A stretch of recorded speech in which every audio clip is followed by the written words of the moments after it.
City to your hometown.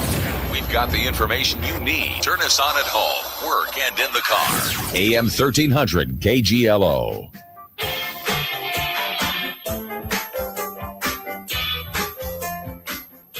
$7:32. We're coming up on here on your hometown news station, AM 1300 KGLO. Streaming live online at KGLOAM.com and on our KGLO News Facebook page as our weekly visit with Pete Hjelmstad with the Iowa Department of Transportation. Pete, welcome back. Thanks, Bob. How's it going today? Not too bad. You? Pretty good. It's summer. It's, like we were both talking about before we went on. We both walked out the door this morning heading for our respective jobs, and that humidity combined with, and it wasn't cold this morning either. I mean, it was just, you kind of just hit that thick air going out the back door today. Yeah, like we were talking, these days we didn't get as many of them in North Dakota, but believe it or not, we did get heat and humidity up there. And my dad would always say you need gills to breathe on days like today with all the moisture in the air. So it's kind of what it reminded me of this morning. We're hitting July, so we're going to have a lot of those days, I'm afraid. So, yep, I will still take it. I'll take a heat index over a wind chill any day. yeah. I'm there too. So, but yeah. Well, we were both talking. The other thing we were talking about before we got on the air here is we talked about this last week. Those 60-mile-per-hour signs getting up, and the DOT did a real bang of a job getting those up. And I know we talked about, we were both on plenty of county roads over the weekend and our travels, and a lot of those 60-mile-per-hour signs got up. Yeah, they did. Our maintenance staff, they couldn't do it till Wednesday was the first, and they were out immediately. When they had everything ready to go, and by the end of the day Thursday, in our district, we were completely done. And throughout the state, they are nearly done, from what I understand, and they probably are by now. That was Monday when we were talking about it, but yeah, it's good to see them up. Again, we will refer back to that. If you do see a 55-mile-per-hour sign, it's 55 miles per hour. And I'll do an example in our district over in the northeast part of the state in Iowa 76. We've still got stretches that are at 55 miles per hour. We've left them that way, either permanently in some places just because of the terrain and the curves. But there are a couple areas too that we are still looking into to see whether or not we're going to raise them to 60 or not. So bottom line is do what the sign says.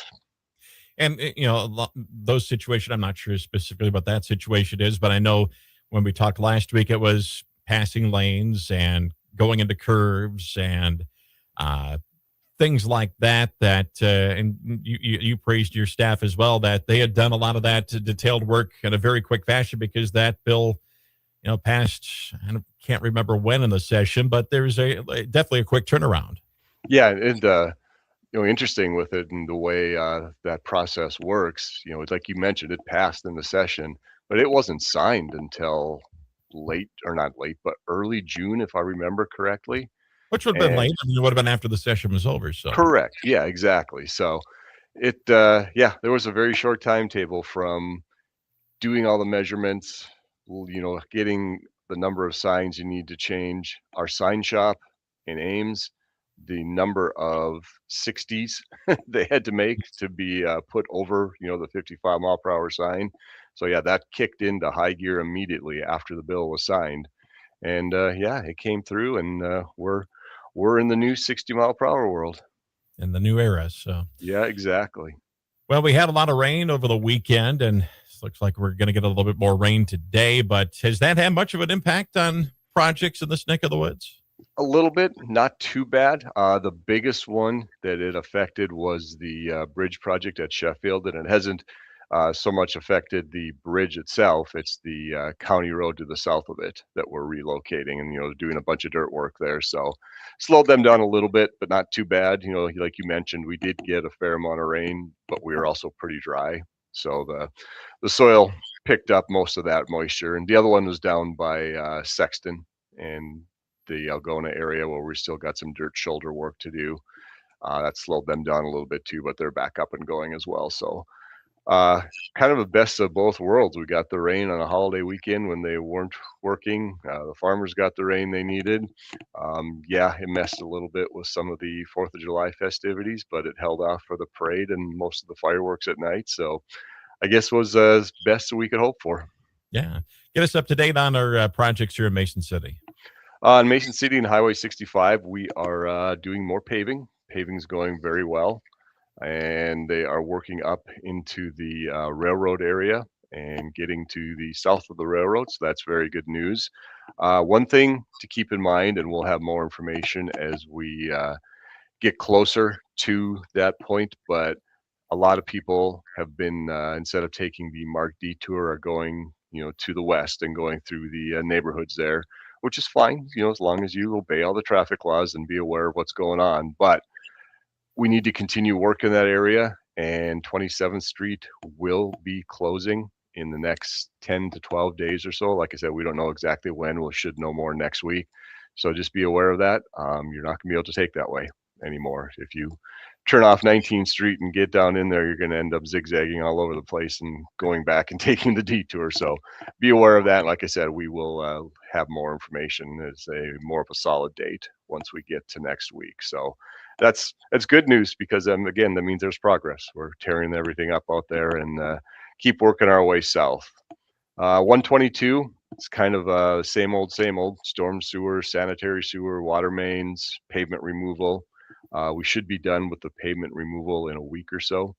So that's good news. Hopefully by the end of the month, you will see them start doing some mainline paving there as well. So everything's in town is moving pretty good. Good. How about the rest of the area? Let's see what else we got. We've got I-35 up in the area of the casino, about mile marker 212 to 216. We're going to be doing some asphalt resurfacing up there, and that will start, scheduled to start anyway, on Monday the 13th. So be aware of that. It'll be a lane closure. What else? The other projects in Garner, things are going well. We've got some work to do. Some of the rain in that area did do some erosion, so we've got to get that cleaned up and some trail work. We've got all the material needed to put in the new crossing bars and everything at the railroad. We're waiting on the railroad to get in there to put that in so we can finish paving up to there. The Algona area, like I said, a bunch of dirt work that should be going through July.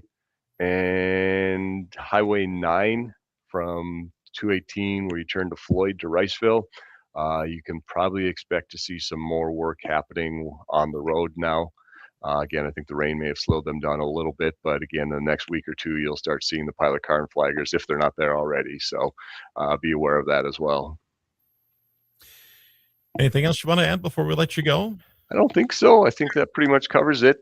We kind of kick back into high gear now that the 4th is over, and it's that time of year where you start to see these projects. They've had a lot of the underground work they've been able to do and complete, so you start seeing more paving happening, which is always exciting. And I should say too, I guess with the 65 project, we hope to have the north section of that project open, hopefully around mid-August. So we will see about that. So you will be able to go from 19th down to about 24th, so local traffic. So early to mid-August, we're hoping to get that open if the weather allows us to continue paving like this. Well, we'll cross our fingers for that for sure. So. Exactly. All right, Pete, we'll talk to you in the near future again. Appreciate you joining us as always. No problem. Thanks, Bob. All right, Pete Hjelmstad with the Iowa Department of Transportation here on your hometown news station, AM 1300 KGLO. 7:40 as we will be taking a look at the bottom line report here in just